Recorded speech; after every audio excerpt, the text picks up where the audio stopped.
acting Mezam.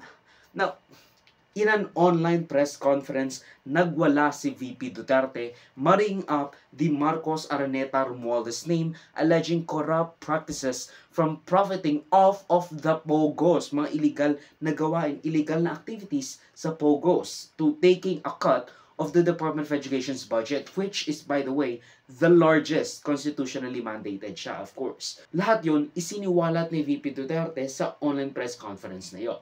Sinabihan pa nga niya kapag pinatay siya or pinapatay siya or namatay siya, meron na siyang sinabihan na papatayin din dapat si Liza Araneta Marcos, House Speaker Martin Romualdez, and First Lady President Bongbong Marcos, which alarmed the nations and the lots of politicians alike.